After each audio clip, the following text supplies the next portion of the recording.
Welcome to a new chapter. और आज हम सीखने जा रहे हैं कुछ इंपॉर्टेंट मेट्रिक्स जो फेसबुक एड्स के लिए बहुत ज़्यादा इंपॉर्टेंट है, क्योंकि आगे आने वाले वीडियोस में कई सारे ऐसे मेट्रिक्स की मैं बात करूंगी जो आपको समझना जरूरी है, वरना आप उस वीडियो का कॉन्टेक्स्ट अच्छे से नहीं समझ पाओगे। अब देखो, मेट्रिक्स की अगर मैं बात करूँ ना, तो फेसबुक की ऑफिशियल वेबसाइट पर आपको 50-60 मेट्रिक्स मिल जाएंगी, बट हम इतनी सारी मेट्रिक्स की बात नहीं करने वाले हैं। मैं एक प्रॉपर PDF बना के वो तो आपको मेल कर ही दूंगी।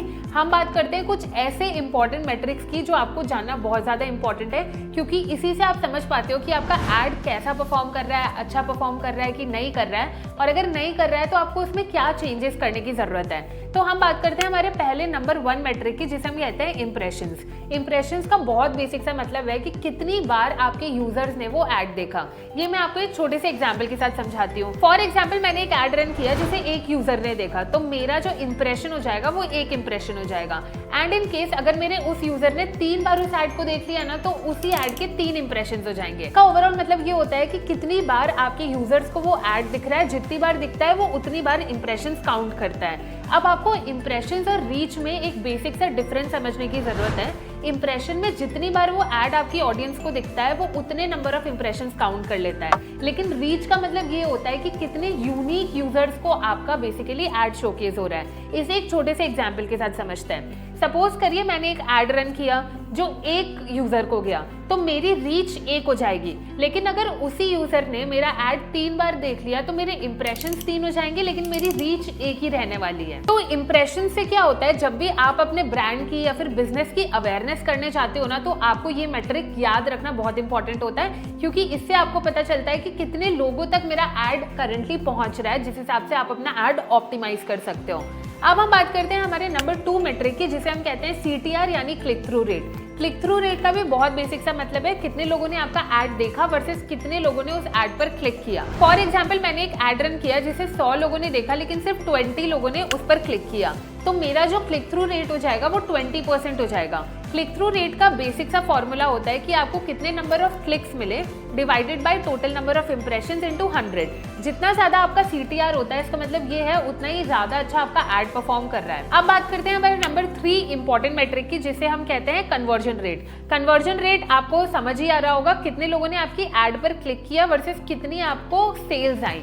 जैसे फॉर एग्जाम्पल, अगर आपने कोई प्रोडक्ट सेल करने के लिए ऐड रन किया होगा तो कितने लोगों ने प्रोडक्ट खरीदा, या फिर फॉर एग्जाम्पल आपने अगर वेबिनार पे साइन अप करने का एक ऐड रन किया होगा तो कितने लोगों ने वेबिनार पर साइन अप किया, या फिर आपने कोई एक ऐसा ऐड रन किया होगा जहां पर आप चाहते हो कि लोग आपके ऐप को डाउनलोड करें, तो यहाँ पर आप देखोगे कि कितने लोगों ने मेरे ऐप को डाउनलोड किया। इसे भी एक छोटे से एग्जाम्पल के साथ समझाती हूँ। फॉर एग्जाम्पल, मेरे ऐड पर पिछली बार 20 लोगों ने क्लिक किया था, लेकिन सिर्फ 2 लोगों ने परचेजिंग की, तो जितने लोगों ने परचेजिंग की divided by total number of clicks you got into 100 is called conversion rate. मतलब यहाँ पर मेरा कन्वर्जन रेट 10% का आता है। जितना ज्यादा आपका कन्वर्जन रेट होता है उतना ही ज्यादा अच्छा आपका ऐड परफॉर्म कर रहा है, और अगर आपका कन्वर्जन रेट लो जाता है, इसका मतलब ये है कि आपको अपने ऐड में कुछ ना कुछ चेंजेस करने की जरूरत है। इसे मैं आपको एक और छोटे से एग्जांपल से समझाती हूँ। सपोज करिए आपने एक ऐड रन किया जहां पर आप चाहते हो कि आपके वेबिनार पर लोग साइन अप करें। आपने जो वेबिनार का ऐड रन किया उसे 1000 लोगों ने क्लिक किया, लेकिन आपको साइन अप टोटल 50 मिले, तो यहाँ पर जो आपका कन्वर्जन रेट हो जाएगा वो 5% का हो जाएगा। तो ऐसे ही आप कैलकुलेशन करके समझ सकते हो कि आपका ऐड अभी कैसा परफॉर्म कर रहा है और आपको क्या चेंजेस करने की जरूरत पड़ेगी। अब हम बात करते हैं हमारे नेक्स्ट मेट्रिक की, which is cost per click.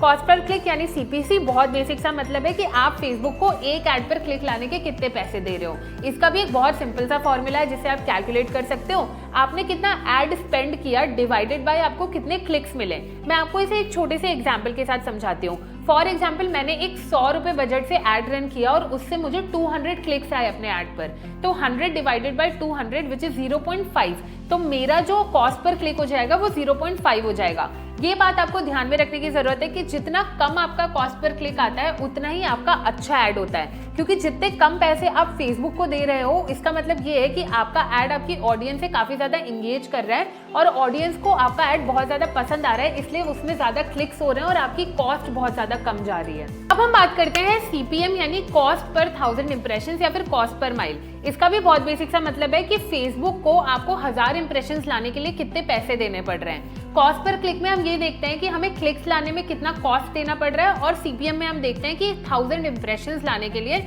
हमें फेसबुक को कितने पैसे देने पड़ रहे हैं। इसका भी बहुत बेसिक सा कैलकुलेशन है। आपने जितना भी ऐड का स्पेंड किया है डिवाइडेड बाय आपको कितने इंप्रेशंस मिले हैं इनटू 1000।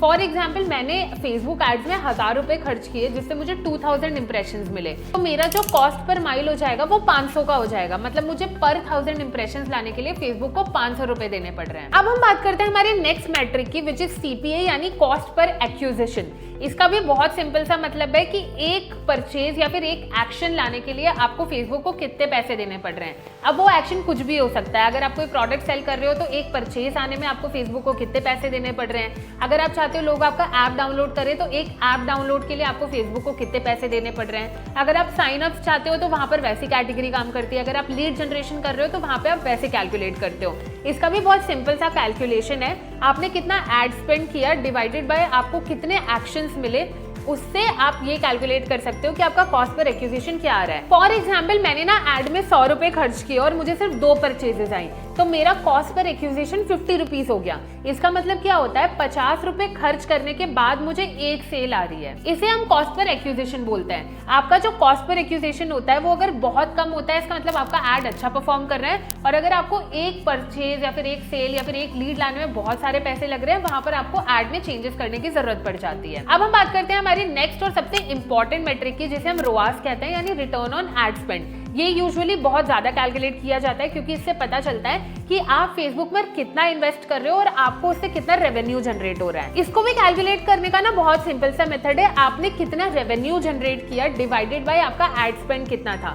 फॉर एग्जाम्पल मैंने ना एड में 200 रुपए का स्पेंड किया और उससे मुझे 1000 रुपए का रेवेन्यू जनरेट हुआ, तो मेरा जो ROAS है वो 5 का हो जाएगा। मतलब फेसबुक पर 1 रुपए खर्च करने पे मैं 5 रुपए का रेवेन्यू जनरेट कर रही हूँ, जिसे हम ROAS कहते हैं। आपका जो ROAS होता है ना वो जितना ज्यादा होता है उतना बेटर होता है, क्योंकि उसमें आपकी जो रिटर्न ऑन इन्वेस्टमेंट होता है ना वो काफी ज्यादा अच्छी आती है।